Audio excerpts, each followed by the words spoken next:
बहुत ही विभत्स दृश्य था वहां का। और लाशें ही लाशें थी। उन लाशों पर सैकड़ों मक्खियां भिनभिना रही थी। इतनी भीषण रेल दुर्घटना पिछले 100 सालों में नहीं घटी थी। 3 रेलगाड़ियां, जिसमें एक मालगाड़ी शामिल थी, उनकी बोगियां एक दूसरे पर पूरी तरह जड़ी हुई थी। ट्रेन की जनरल बोगी समेत स्लीपर क्लास और एसी की कहीं बोगियां एकदम तहस नहस हो गई थी। शायद कोई भी नहीं बचा था उनमें। 72 घंटे हो गए थे इस भयानक दुर्घटना के, लेकिन लाशों के निकलने का सिलसिला लगातार जारी था। बचाव दल वाले पूरे मुस्तैदी से अपना काम कर रहे थे। ट्रेन की बोगियों में फंसे लोगों को ट्रेन के डिब्बों को काट कर निकाला जा रहा था। एम्बुलेंस और बोगियों को काटने वाली मशीन की आवाज सुनकर भी डर लग रहा था। एम्बुलेंस में घायल कम, लाशें ज्यादा ले जाई जा रही थी। लेकिन कुछ लोग अभी भी अपनों की तलाश में भटक रहे थे। बचाव दल वालों से उन्हें उम्मीद थी कि वो उनके अपनों को शायद निकाल लाए। मेरा बेटा, मेरा 18 साल का जवान बेटा, उसे कुछ मत होने दीजिए। उसे भगवान के लिए निकाल दीजिए। वो अंदर फंसा है। वो देखिए ना, उसके हाथों में हरकत हो रही है। उसे निकाल लीजिए, उसे निकाल लीजिए। माँ ऐसी ही होती है शायद। जहाँ उम्मीद ना हो वहां पर भी उम्मीद लगा बैठती है। उसका जवान बेटा मर चुका था, बेजान पड़ा था उसका शरीर। फिर भी उसे लग रहा था कि उसके हाथों में हरकत हो रही है और चीख पुकार मची हुई थी। कोई अपने मासूम बच्चे की लाश को देखकर बार बार बेहोश हो रहा था, तो कोई अपने बूढ़े पिता के मृत शरीर को घूर घूर कर देख रहा था। कोई अपनी पत्नी के मृत शरीर को सीने से चिपकाए रो रहा था, तो कोई अपने पति की लाश से बातें कर रही थी। कहा था जिंदगी भर साथ निभाओगे। अरे कहा था ना। फिर बीच रास्ते में क्यों छोड़कर चले गए? अरे बोलो ना, क्यों चले गए? अब मेरी मांग सुनी हो जाएगी। अब है मेरी मांग में सिंदूर देखना तुम्हें बहुत पसंद था ना। अब कभी नहीं लगा पाऊंगी मैं सिंदूर, कभी नहीं। बचाव कार्य तो जारी था, लेकिन अब जिंदा बचे लोगों की उम्मीद कम ही थी। लेकिन उस दर्दनाक मंजर वाली जगह पर भी लोगों की चित्कार और लाशों की भयंकर दुर्गंध के बीच फोटोग्राफर दिनकर फोटो ले रहा था। वह एक प्राइवेट अखबार में फोटोग्राफर का काम करता था। एक्सीडेंट के हर एक सीन को वह बारीकी से अपने कैमरे में उतार रहा था। उस भयानक और चीख पुकार वाले स्पॉट को देखकर उसकी आंखें भी भीग रही थी। लाशों को देख उसके दिल की धड़कन भी तेज हो रही थी। लेकिन उसे अपना काम करना था, क्योंकि उसी से तो उसका घर चलता था। उसने कई सारी फोटो खींची और सारी तस्वीरें ऐसी कि कोई साधारण इंसान उसे देखे तो खौफ उसके चेहरे पर साफ साफ दिख जाए। तस्वीरें खींचकर वो उन तस्वीरों को जूम करके भी देख रहा था कि ठीक आई है कि नहीं। ऐसे ही एक तस्वीर को जब वो जूम करके देख रहा था, तभी अचानक वह एकदम से डर गया। बड़ी ही भयानक लाश की तस्वीर थी वो। उसकी दोनों आंखें बाहर को निकल गई थी और वो आंखें ऐसा लग रहा था कि दिनकर को ही घूर कर देख रही है। तभी वहां अचानक बारिश शुरू हो गई। एक तो कड़ाके की सर्दी, ऊपर से बारिश। दिनकर का काम लगभग हो चुका था, इसलिए उसने अपनी बाइक स्टार्ट की और घर की ओर चल पड़ा। पूरे रास्ते उसकी आंखों के आगे दुर्घटना स्थल का ही सीन घूम रहा था। दिनकर घर पहुंच गया था। पिछले 2-3 घंटे से वो बहुत ही बिजी था। हर दिन लाशों की तस्वीर खींचना, उसे स्कैन करके ऑफिस ईमेल और पोस्ट दोनों करना उसका काम था। उस रात भी वो यही कर रहा था। रात के यही कोई 12:30 बज रहे थे। हर और खामोशी ही खामोशी छाई हुई थी। दिनकर एक बार फिर से अपनी खींची तस्वीरों को जूम करके देख रहा था, क्योंकि वो कोई रिस्क नहीं लेना चाहता था। क्योंकि अगर एक भी तस्वीर खराब पोस्ट होती या क्लियर पोस्ट नहीं होती तो उसे अपने बॉस के गुस्से का सामना करना पड़ता था। इसलिए वो एक बार फिर से उन तस्वीरों को जूम करके देखने लगा, धीरे धीरे बारीकी से। लेकिन तभी फिर से उस तस्वीर पर उसकी निगाह टिक गई। वो जल्दी से उसे हटाकर आगे बढ़ना चाहता था, लेकिन तभी उसे लगा कि उस लाश की आंखें तस्वीर से एकदम से बाहर निकल आई हैं और उससे कह रही है कि अरे मैं तो अब मर गया, अब मेरे मुर्दा शरीर को छोड़ दे, छोड़ दे। दिनकर का दिल जोर जोर से धड़कने लगा। उसने कैमरे को बंद किया और सिगरेट जलाई। सिगरेट का कश लगाते हुए वो अपने आराम कुर्सी पर बैठकर कुछ सोचने लगा। लेकिन तभी उसे लगा कि उसकी कुर्सी के पीछे कोई है। वह तेजी से पीछे घुमा, लेकिन वहां तो कोई नहीं था।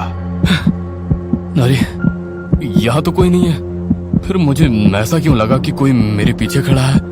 दिनकर अब पूरी तरह डर गया था। उसे ना तो उन तस्वीरों को देखने का मन कर रहा था और ना ही अपने कैमरे को, लेकिन तस्वीर तो उसे किसी भी शर्त पर अपने बॉस को भेजनी ही थी। उसने एक बार फिर से हिम्मत की और खींची गई उन तस्वीरों को, जिसकी उसने प्रिंट भी निकाल रखी थी, टेबल पर इकट्ठा करने लगा। लेकिन तभी अचानक उसके कमरे का बंद पंखा ना जाने कैसे ऑन हो गया। सारी तस्वीरें इधर उधर उड़ने लगी। अरे ये पंखा ये कैसे ऑन हो गया? इतनी सर्दी है यहाँ। उसने पंखे का स्विच ऑफ किया और बिखरी पड़ी सारी तस्वीरों को इकट्ठा किया और अपनी टेबल पर उसे रखा। उसके बाद एक एक कर फोटो वो धीरे धीरे स्कैन कर रहा था। लेकिन तभी फिर से उसके कमरे का पंखा ऑन हो गया और तस्वीरें फिर से उड़ने लगी। दिनकर को समझ नहीं आ रहा था कि आखिर हो क्या रहा है। वह पंखा ऑफ करने के लिए उठने ही वाला था कि तभी पंखा अपने आप बंद हो गया। दिनकर ने सारी बिखरी तस्वीरों को एक बार फिर से इकट्ठा किया और उसे अपनी टेबल पर रखे बड़े से पेपर वेट से दबाकर रख दिया और उसके बाद एक एक कर अपने कैमरे की तस्वीरों को स्कैन कर अपने कंप्यूटर पर सेव करने लगा, ताकि वो सारी तस्वीरें एक साथ ही अपने बॉस को ईमेल कर सके। वो तस्वीरों को स्कैन करने में मगन था, लेकिन तभी दिनकर को ऐसा लगा कि कोई फिर से उसके पीछे आकर खड़ा हो गया है। उसकी तेज तेज सांसों की आवाज वो बिल्कुल साफ साफ सुन सकता था। एक बार फिर से दिनकर के दिल की धड़कन तेज हो गई। उसे कुछ समझ आता उसके पहले उसने देखा कि उसके पास रखे पेपर वेट पर किसी की उंगलियां हैं। उन उंगलियों को देखकर दिनकर का चेहरा पीला पड़ गया। वह वहां से भागने वाला था, लेकिन उसके पहले ही वो पेपर वेट हवा में उड़ा। ऐसा लगा कि किसी ने उसे अपने हाथों से उठाया है और फिर उसने उस पेपर वेट को दिनकर के सिर पर जोर से मार डाला। दिनकर की चीख निकल गई। उसके सिर से खून बहने लगा। दिनकर दर्द से बिलबिला रहा था। तभी किसी अदृश्य ताकत ने उसके सिर के बालों को पकड़ा और उसे खींचकर जमीन पर पटक दिया। दिनकर को पहली बार लगा कि कोई साया उसके पास खड़ा है। उसके बाद उस साये ने दिनकर के बालों को फिर से खींचकर पकड़ा और उसे उसके कमरे के बाहर की ओर घसीट कर ले जाने लगा। माया, गुड़िया, गुड़िया, रे कोई बचाओ, कोई मुझे बचाओ। दिनकर चीख चीख कर अपनी पत्नी माया और अपनी 7 साल की बेटी गुड़िया, जिसे वो बहुत प्यार करता था, उसे आवाज देने लगा। लेकिन किसी ने उसकी आवाज नहीं सुनी। वो साया उसे खींचकर सीढ़ियों के पास ले गया और उसे सीढ़ियों से नीचे की ओर खींचने लगा। दिनकर चीख रहा था, चिल्ला रहा था। उसका पूरा सिर खून से भर गया था और सिर से निकला खून सीढ़ियों पर निशान छोड़ता जा रहा था। उसकी स्थिति बहुत ही खराब हो रही थी। उसकी आंखों के आगे अंधेरा छा रहा था, लेकिन उस धुंधलाहट में भी उसे दर्दनाक स्थल की सारी लाशें दिखाई दे रही थी। लेकिन अब वो लाशें जिंदा थी और उसकी ओर घूर रही थी। एक 7-8 साल का मासूम बच्चा उसे न सिर्फ घूर रहा था, बल्कि उसकी आंखों में कई सवाल थे। अचानक उन सभी ने मिलकर दिनकर पर हमला कर दिया और उसके शरीर को नोचने लगे।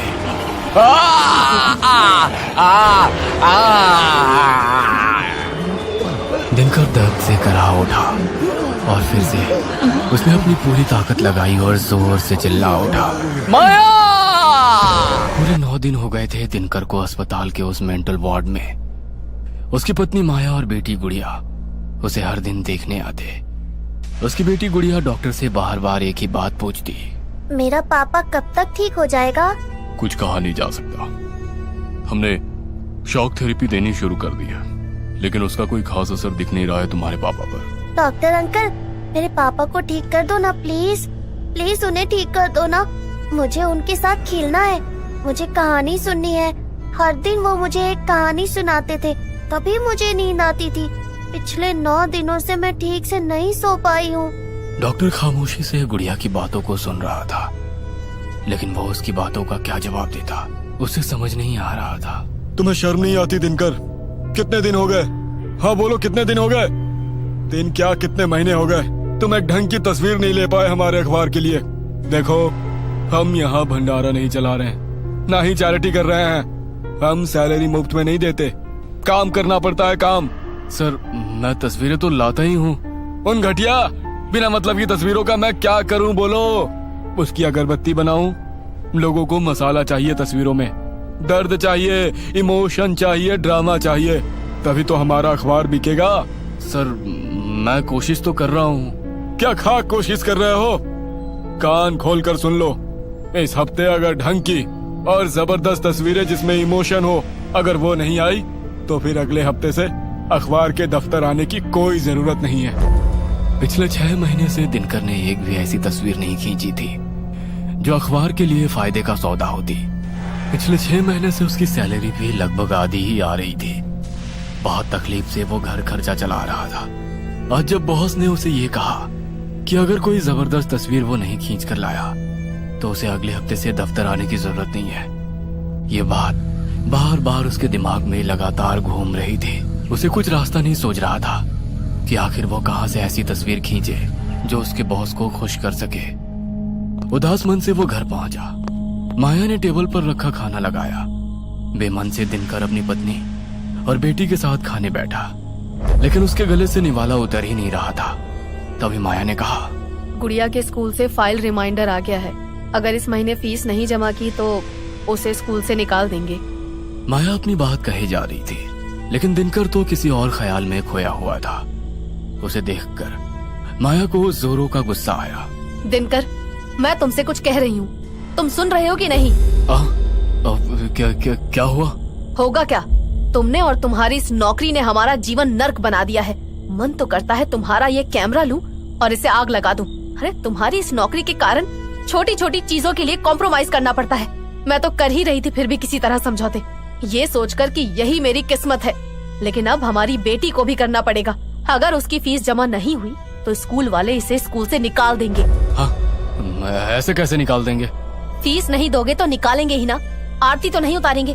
और हाँ, ये भी याद रखना कि ये फ्लैट भी रेंट का है और मकान मालिक इसके लिए भी लास्ट रिमाइंडर दे चुका है। दिनकर इन दिनों जिंदगी के थपेड़ों से तो परेशान था ही, ऊपर से माया की जली कटी बातें उसकी आत्मा को चोट पहुंचा देती थी। मैं कुछ करता हूँ माया, तुम स्कूल वालों से कहकर थोड़ी मोहलत ले लो। अरे ये बात कहते हुए तुम्हें तो शर्म नहीं आती, लेकिन मुझे आती है। पिछले 6 महीने से कितनी बार मोहलत ले चुकी हूँ। अब तो मन करता है कि कहीं भाग जाऊं या कुछ कर लूं। अस्पताल के मेंटल वार्ड के बाहर कुत्ते लगातार भौंके जा रहे थे। दिनकर अस्पताल के बिस्तर पर चुपचाप बैठा हुआ था। थोड़ी देर पहले ही उसकी शॉक थेरेपी हुई थी। पिछले 9 दिनों में उसकी सेहत बहुत ही डाउन हो गई थी।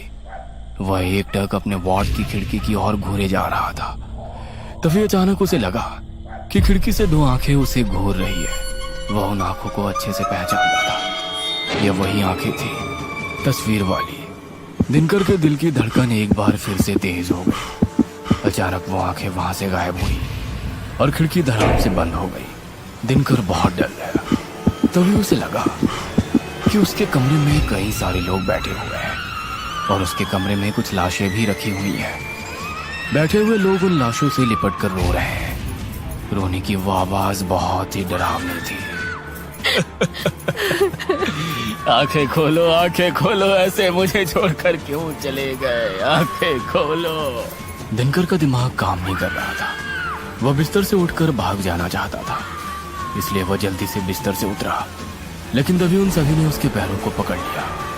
उसके बाद वहां बैठे लोगों ने उसके पैरों में लोहे की जंजीर बांध दी। दिनकर अपने पैरों को जंजीर से निकालने की कोशिश करता, लेकिन वो उस कोशिश में नाकामयाब हो रहा था। लेकिन फिर भी वो कोशिश करता रहा। उसका पैर लोहे की जंजीरों से लगकर लहूलुहान हो रहा था। तभी ना जाने कहां से कुछ चूहों का झुंड वहां आया और उसके पैरों को काटने लगा।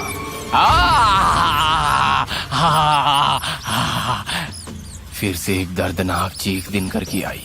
अस्पताल का वार्ड बॉय और नर्स भागते हुए उसके कमरे की ओर गए। सिस्टर मुझे बचा लो, मुझे इन जंजीरों से निकाल दो, नहीं तो ये चूहे मेरी बोटी बोटी खा जाएंगे।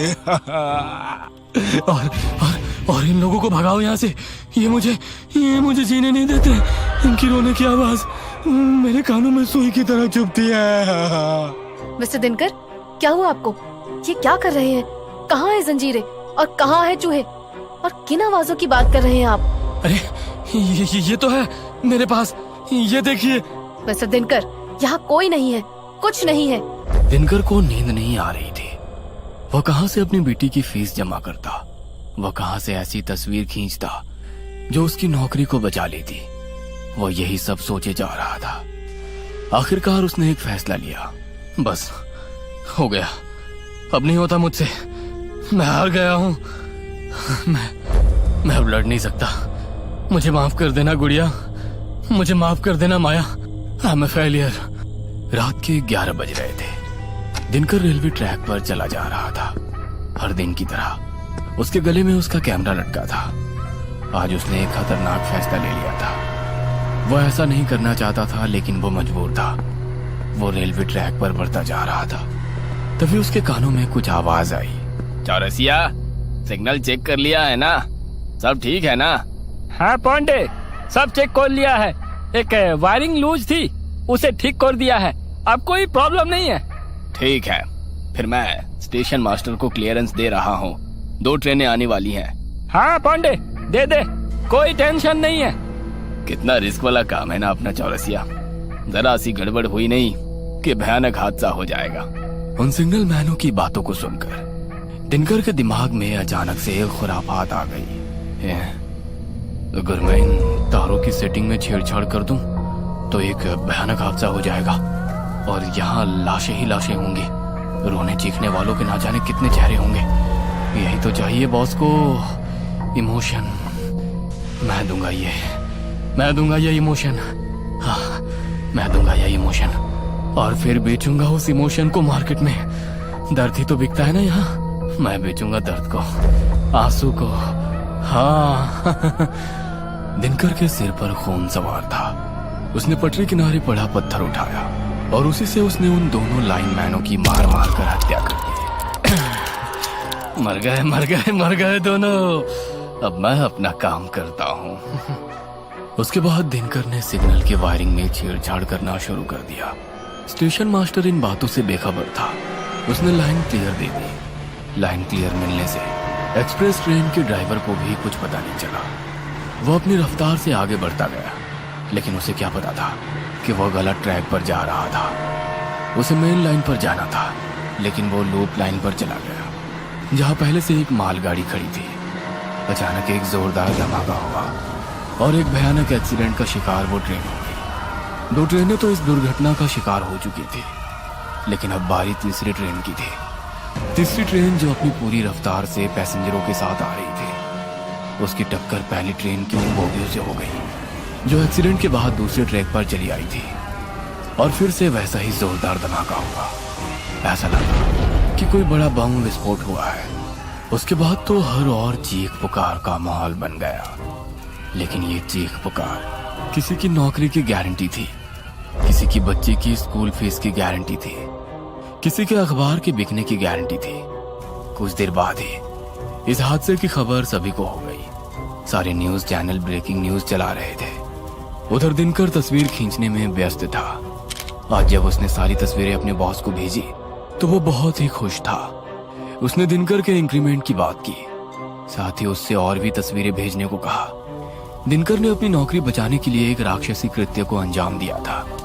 उसकी बेटी की फीस जमा हो गई थी, लेकिन वो बहुत महंगी फीस थी। इस बात का पता उसकी बेटी को नहीं था, ना ही माया को था। दिनकर को आज 6 महीने हो गए हैं अस्पताल में। उसकी स्थिति हर दिन बिगड़ती जा रही है। उसे हर दिन दौरे पड़ते थे। वह आंखें उसे अब भी घूरती है। लोगों के रोने की आवाज अब भी उसके कानों में गूंजती है और उससे सवाल करती है कि क्यों किया। दिनकर उन आवाजों को सुनकर परेशान हो जाता है। अरे कोई बंद कर दो उन आवाजों को, कोई बंद कर दो।